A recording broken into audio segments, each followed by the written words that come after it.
말씀과 기도로 주님께 달려갑니다. 오늘도 신실한 주의 은혜로만 채워 주시옵소서. 예수님의 이름으로 기도드립니다.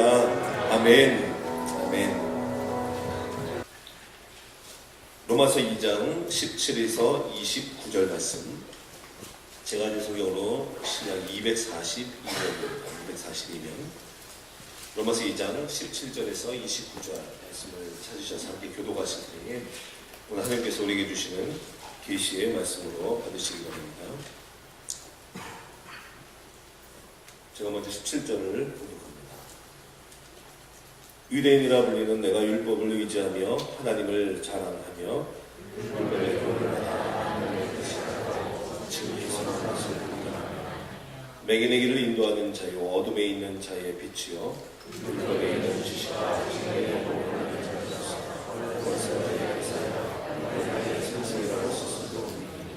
그러면 다른 사람을 가르치는 내가 내 자신은 가르치지 아니하느냐?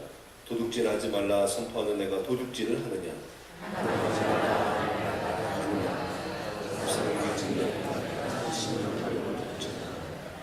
율법을 자랑하는 내가 율법을 범함으로 하나님을 욕되게 하느냐? 하나님의 이름이 너희 때문에 이방인 중에서 모독을 받느냐? 내가 율법을 행하면 할례가 유익하나 만일 율법을 범하면 내 할례는 무할례가 되느니라.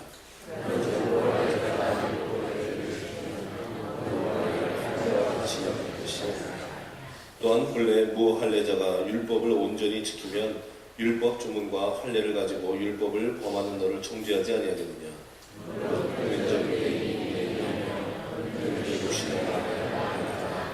함께 있습니다. 오직 이면적 유대인이 유대인이며 할례는 마음에 얼지니 영에 있고 율법 주문에 있지 아니하는 것이라.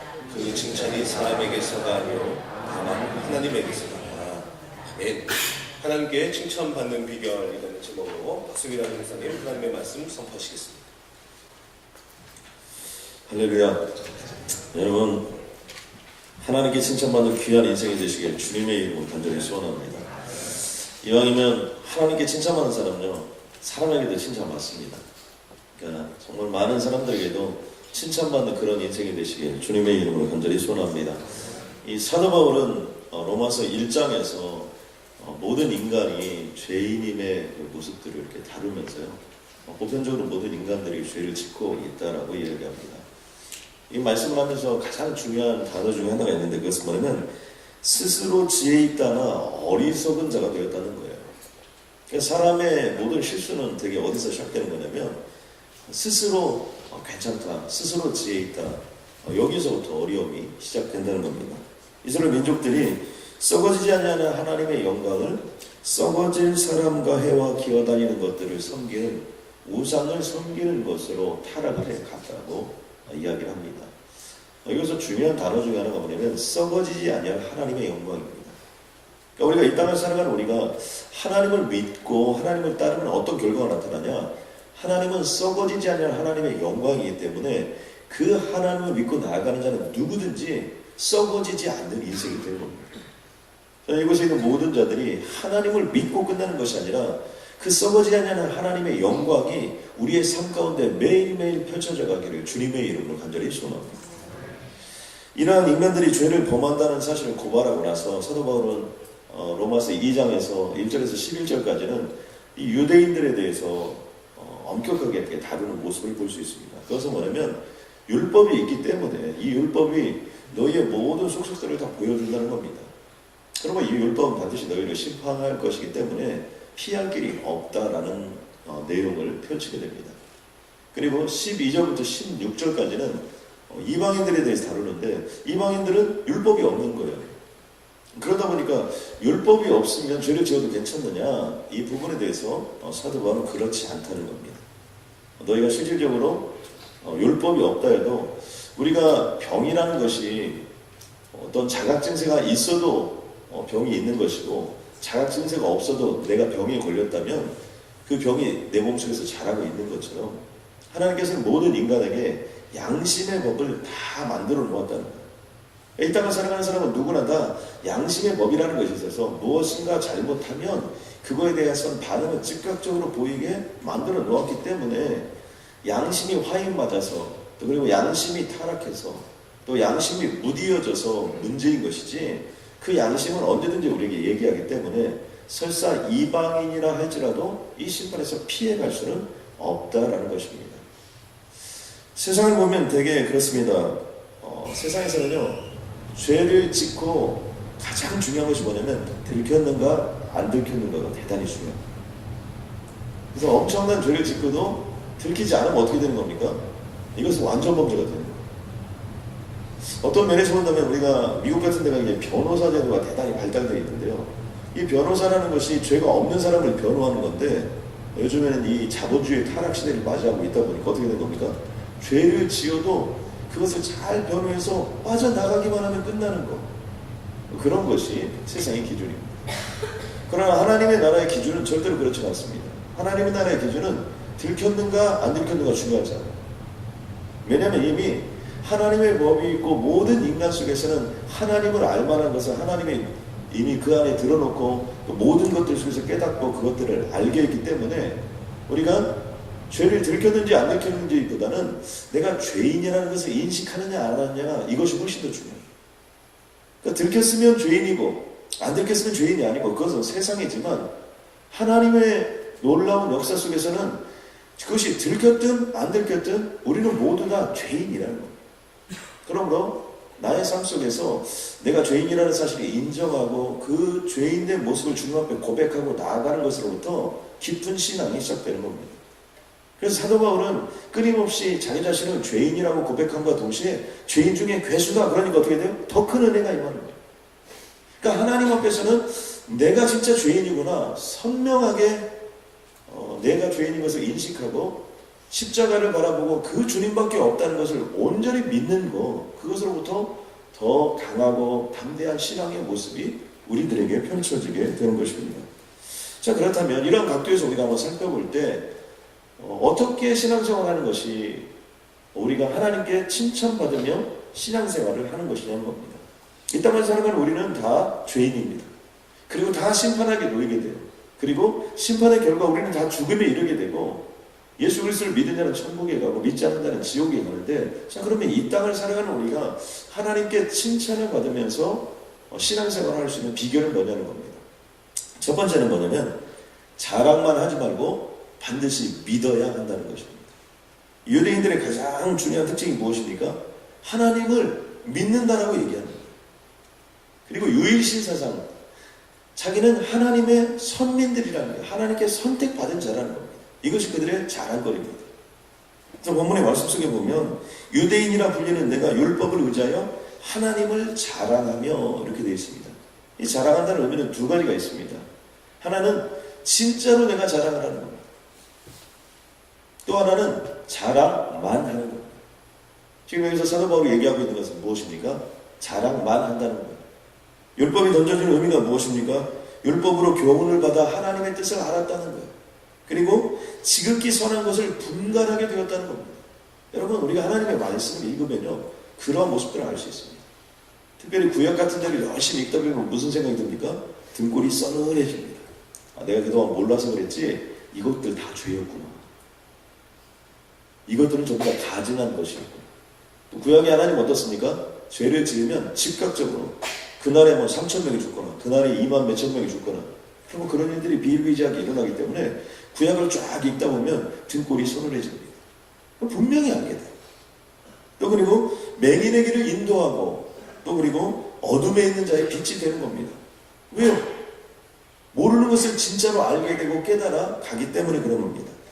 그런데 중요한 것은 뭐냐면 이러한 율법적인 지식, 이런 것들의 모범을 가진 자들이 어떻게 생각하냐면 스스로 그렇게 믿게 되었다는 거예요. 여기서 믿는다는 단어는 진짜로 믿는다는 것이 아니라 스스로 그렇게 생각한다. 여기서 사도 바울이 지적하고 있는 내용은 무엇입니까? 스스로 그렇게 생각하지 그렇게 안 산다는 것. 유대인들이 저질렀던 가장 결정적인 실수는 무엇입니까? 하나님을 믿었으면 반드시 누구를 믿어야 돼요? 예수 그리스도를 믿어야 되는데, 그들은 율법적으로만, 자신들의 어떤 그런 표면적으로만 하나님을 믿었고 표면적으로만 하나님을 따랐기 때문에 그들의 가장 결정적인 실수는 예수 그리스도가 이 땅에 오셨는데도 불구하고 자신들의 안위와 자신들의 위치를 지키기 위해서 결국에는 누구를 십자가에 못 박느냐면 예수 그리스도를 십자가에 못 박아버리는 우를 범했다는 겁니다. 그러면서 사도 바울이 지적하고 있는 것은 우리들도 마찬가지입니다. 이 땅을 살아가면서 우리가 하나님을 믿는다. 여러분 그건 자랑할 만한 것입니다. 그러나 더 중요한 건 무엇입니까? 하나님을 진짜로 믿어야 된다는 겁니다. 참된 믿음을 가져야 된다는 겁니다. 그것을 아는 것, 또 성경에 대해서 깨닫는 것 중요합니다. 그러면서 두 번째에 가서는 주제 파악을 좀 잘 하라고 얘기합니다. 여러분 우리가 인생을 살면서 이 주제 파악만 잘해도요 하나님께 칭찬을 받아봤어요. 대개는 주제 파악 잘못해가지고 인생이 어려워지는 경우가 참 많아요. 그래서 설 자리에서 서고 서지 않을 자리에서는 안 서고 말을 할 때는 반드시 해야 되고 하지 말아야 될 때는 아예 안 하는 것이 훨씬 더 좋습니다. 그런데 지금 유대인들의 문제점은 뭡니까? 여러분 주제 파악을 잘 못하고 있다는 거예요. 말은 잘한다는 거예요. 이렇게 얘기합니다. 다른 사람을 가르칩니다. 무엇을 가르치냐면 도덕질하지 말라 이렇게 가르쳐놓고 실질적으로 자신들 어떻게 되는 거예요? 도적질을 하는 거예요. 이스라엘의 가장 타락한 대명사들을 보면 엘리 같은 경우에 엘리가 제사장이었고 제사장들이 세습되는 부분들이 있었기 때문에 엘리 아들도 제사장이었습니다. 그런데 어떻게 돼요?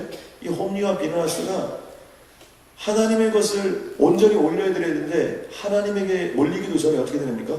고기 중에 가장 좋은 것을 끊어가지고 자기네들이 먼저 먹고 또 그리고 그것을 다 삶아가지고 뭐 이렇게 나눠주고 이런 거 해야 되는데 그 중에 새꼬리를 넣어가지고 쫙 해서 제일 먼저 거니는 것들을 자기네는 먹고 이런 식으로 행동을 합니다. 그리고 온전히 그들을 인도하거나 나아가지 않고 또 회막문에서 일하는 여인, 또 경건한 여인들 이런 여인들을 정말 이렇게 음란하게 해가지고 그들과 동침하는 모습들을 볼 수 있습니다. 그러니까 이런 모습들이 성경에 등장한 것을 볼 때 비일비재했다는 것을 알 수 있습니다. 또 예수님 당시에 그 신구약 중간사를 보면 어떤 어려움들이 있었냐면 이 대제사장이 정치와 종교를 하나로 가지고 있었기 때문에 이것을 판매했습니다. 그러니까 대제사장이 되는데 엄청난 돈을 주고 대제사장 자리를 로마나 아니면 그 로마의 주변에 있었던 분봉왕이나 이런 사람과 걸탁을 해서 대제사장 자리를 사는 거예요.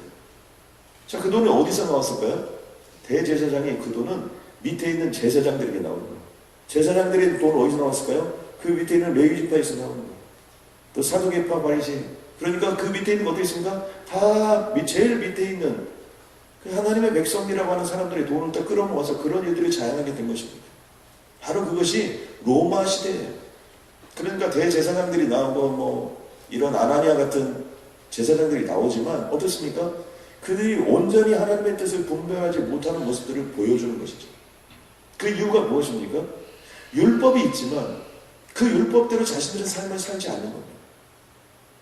그리고 하나님의 것을 영원히 썩어지지 않는 하나님의 영광을 우상의 것으로 바꾸어서 썩어질 것으로 바꾸어가는 모습들을 그들이 가장 많이 보여준 사람이 누구냐? 바로 그들이 유대인들이에요. 오늘날 따지면 누가 그런 겁니까? 우리 크리스천들이거든요. 여기서 유대인이라는 것은 2000년 전 유대인으로 끝나는 것이 아니라 지금 우리가 예수를 그리스도를 믿는다고 하는 우리들 또한 그런 삶을 살기 쉽다는 겁니다. 그러면서 가늠하지 말라 말하는 내가 가늠하느냐? 우상을 가지게 여기는 내가 신전 물건을 도적질하느냐? 계속해서 사도 바울은 유대인들의 삶 속에서 그들이 선민이요 유일신 하나님을 섬기는 것이요 하나님을 자랑한다고 말을 하면서도 그렇게 살지 못하는 그들의 문제에 대해서 계속해서 지적해 가고 있는 것을 볼 수 있습니다. 그렇기 때문에 여러분 사람은요 자기 자신에는 좀 엄격한 잣대를 재는 게 좋습니다. 그리고 다른 사람들에게는 좀 관대하게 하는 게 좋아요. 모든 문제는 다 이것을 거꾸로 해서 문제가 발생하는 것입니다. 여러분 남이 하면 불륜이고 내가 하면 로맨스고 이러면 안 된다는 거예요.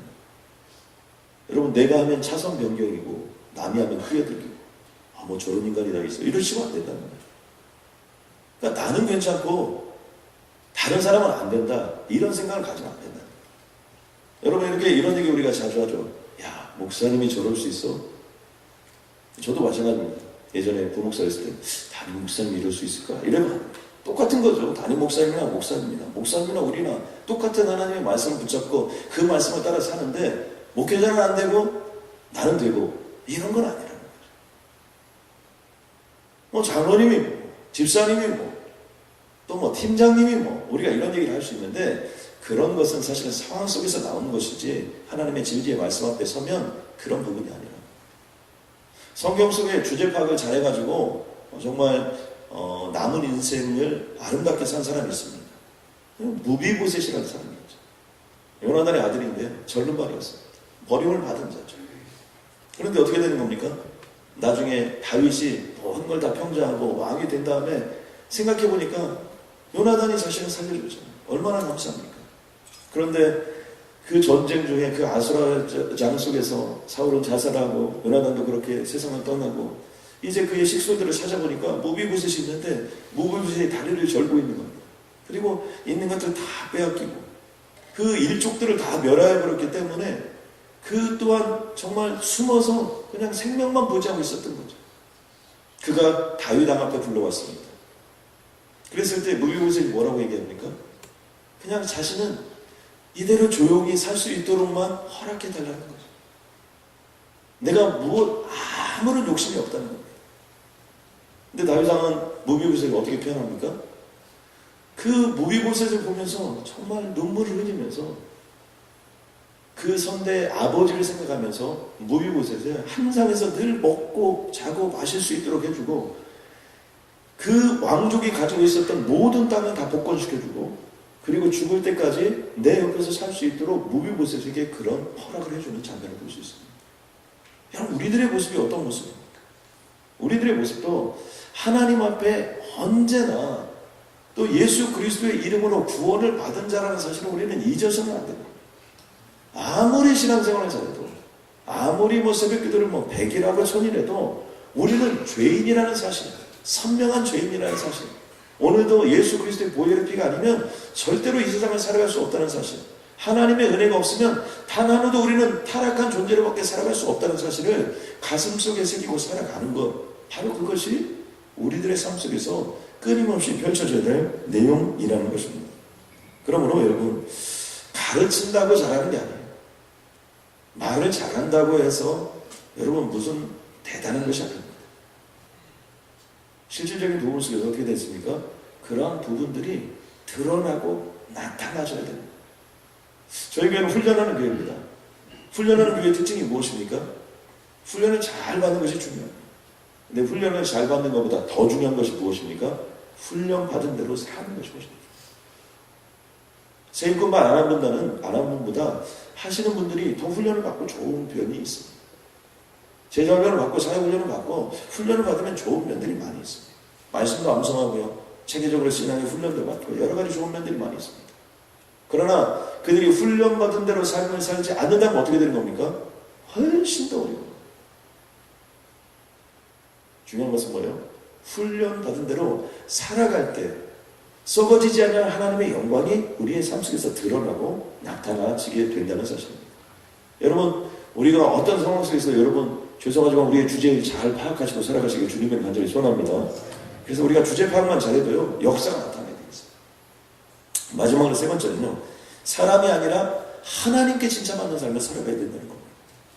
오늘 본문의 내용 속에 마지막에 보면 이런 대목이 나옵니다. 할례는 마음에 알지니 영에 있고 율법 조문에 있지 아니한 것이라. 그 칭찬이 사람에게서가 아니요 다만 하나님에게서입니다.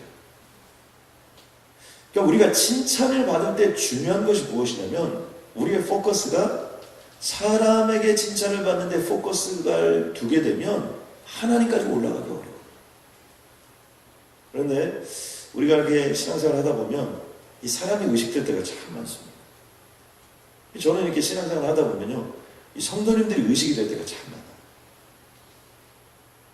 여러분 안 그럴 거죠?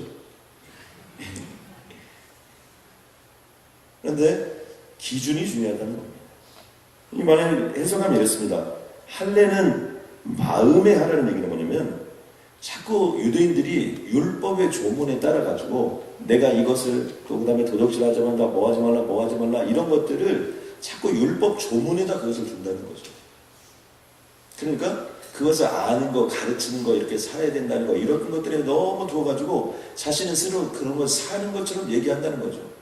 그런데 율법 조문에 이런 것들이 있지 아니하고 어디에 있다고 하냐면 영에 있다는 거예요. 그러니까 이것을 지키고 살아가는 것은 성령이 함께 할 때 이것을 지키고 살아갈 수 있다는 얘기를 여기서 합니다. 여러분 아멘입니까? 그러므로 우리는 어떤 삶을 추구하면서 이 땅을 살아가야 돼요? 성령에 충만해야 돼요. 성령에 충만한 것보다 더 중요한 게 없습니다. 왜요? 우리가 이 하나님의 말씀을 오늘 읽었습니다. 우리 이 하나님의 말씀을 묵상했어요. 이 하나님의 말씀을 큐티했어요. 안 한 사람보다는 한 것이 훨씬 더 좋습니다. 훈련을 받았습니다. 오랫동안 신앙생활을 했습니다. 더 중요한 건 무엇입니까? 더 중요한 것은 성령의 충만함으로 말미암아 영에 있다는 거예요. 그 삶을 살아갈 수 있게 하는 힘, 바로 그것이 어디냐면 성령에 있다는 거예요. 예수님의 제자들이요, 예수님을 3년 동안 따르고 나서 예수님을 십자가에 못 박는데 일주했습니다. 가장 일주한 사람이 가룟유다고요. 그 다음에 일주한 사람이 베드로고요. 다 증인들까지 거기다 다 세워져서 어떤 한 사람 예수님을 변호한 사람이 없었습니다. 야사에 보면 로마의 사람들이 물어봅니다. 네가 그렇게 많은 제자를 키웠다는데 그 제자들이 다 어디에 갔느냐. 그때 주님께서 멍하니 먼 산을 바라보는 장면이 되죠. 예수님이 분명히 12제자 다 훈련시키고 70인을 파송하고 수없이 많은 사람들이 따랐고 제자 훈련했는데 3년 동안 하나님 예수님이 제자 훈련을 시켰는데 결정적인 순간에 그 예수를 위해서 죽겠다는 사람 아무도 없는 거예요. 그게 제자예요. 오카노 목사님이 늘 하는 얘기가 뭐냐면 결정적인 순간에 배반하는 게 제자들이니까 여러분 자신은 주제 파악 잘 하시고 너무 그렇게 훈련받고 사역훈련 마치고 순장 생활하고 이런 것들에 대해서 너무 흥분하지 말라는 거예요. 결정적인 순간이 우리에게 안 와서 그렇지 결정적인 순간이 오면 우리가 그럴 수 있는 사람들이라는 거예요. 제가 신학교를 들어가는데 신학교 첫 번째 시간에 총장님께서 이런 얘기를 하는 거예요. 여러분이 참된 제자가 되기에 가장 어려운 사람들이라는 거예요. 와, 정말 기분 나쁘대요. 신학교 처음 들어가면서 내가 이 선지 동단에서 하나님의 영광을 위하여 정말 내가 그 모든 사역들을 감당하고 여기서 배움의 터전에서 학문과 지성을 통해서 뭔가를 하리라 이렇게 결단하고 첫 번째 시간 들어갔는데 예수님의 참된 제자가 되기에 가장 어려운 분들을 환영한다 이런 인사하니까 굉장히 기분이 나쁘더라고요. 이유가 뭐냐? 예수님의 제자 중에 대학 나온 사람 없다는 거예요. 그러니까 많이 배웠다고 많이 안다고 예수님의 참된 제자가 되는 것은 아니라는 얘기입니다. 우리 마찬가지. 성경은 분명히 우리에게 던져주고 있습니다.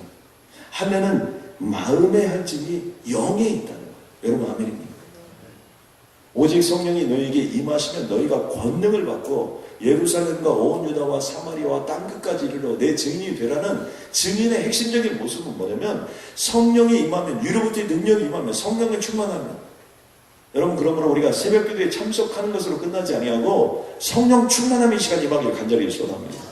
우리가 133을 주님께 올려드리는 매일매일의 삶을 지키고 또 그리고 그것을 헌신하고 참석하고 주님께 그 영광을 올려드리는 것으로 끝나지 아니하고 우리들의 삶이 성령 충만함으로 말미암아 참된 이스라엘이 되고 참된 유대인이 되고 참된 크리스찬이 되는 것 바로 그게 주님께서 우리에게 원하시는 것이요 바로 그런 모습을 통해서 우리는 하나님께 칭찬받는 인생이 되는 줄로 믿습니다.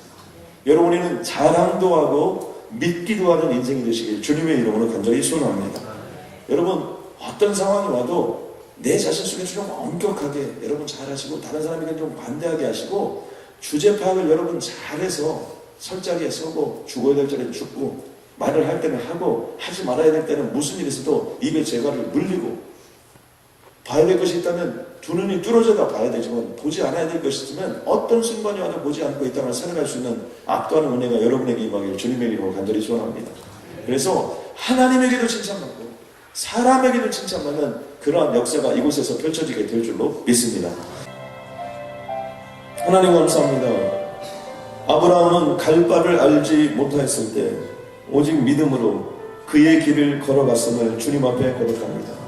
오늘 이곳에 있는 모든 자들이 때로는 갈 바를 알지 못한다 할지라도 하나님께서 너에게 가장 좋은 길로 인도하신다는 그 믿음 하나만으로도 하나님 모든 영광을 향하여 나아갈 수 있도록 주님 인도하여 주시옵소서. 하나님 모세가 바로의 공주의 아들이라 칭함받기를 거절하고 잠시 죄악의 낙을 누리는 것보다 더 하나님과 함께 고난받는 것을 즐겼던 거죠.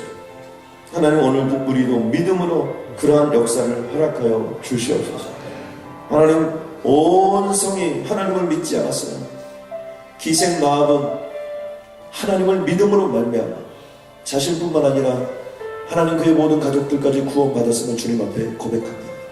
하나님 나 한 사람의 믿음이 하나님 나 한 사람의 물고기 2마리와 보리떡 5개로 드려지는 이 새벽 제단이 우리의 가정을 살리게 하여 주옵소서. 이 교회를 살리게 하여 주옵소서. 장차 동부의 지역을 살리게 하여 주시옵소서. 이곳에서 전 세계를 살리는 영적 지도자들이 나오고 세상의 영적 거장들이 나오는 축복을 허락하여 주옵소서. 하나님 반드시 5천 가정을 먹이고도 살려 12강조에 남게 하는 인생들이 이곳에서 탄생되어지게 하여 주시옵소서. 하나님 5,000개가 넘는 프랜차이즈를 운영하는 존귀한 자들이 이곳에서 나오게 하여 주시옵소서. 하나님 5,000명이 넘는 회사를 운영하는 자들이 나오게 하여 주시옵소서. 5,000 가정을 넘기는 아버지 그런 교회들이 이곳에서 탄생되어져서 하나님의 영광을 이루고 역사를 이룰 수 있도록 주님 인도하여 주시옵소서. 하나님 오병이의 기도가 기도로 끝나지 아니하고 우리의 믿음이 되게 해주시고 믿음에서 끝나지 아니하고 행동이 되게 해주시고 행동에서 끝나지 아니하고 열매를 맺는 귀한 역사로 주님 인도하여 주시옵소서. 오직 성령이 너에게 임하시면 아버지 하나님이여 간증자가 되고 아버지 하나님이여 증인이 된다고 말씀하셨는데 그 증인으로 남은 생애를 살아갈 수 있도록 주님 역사하여 주옵소서. 예수님의 이름으로 기도드렸습니다.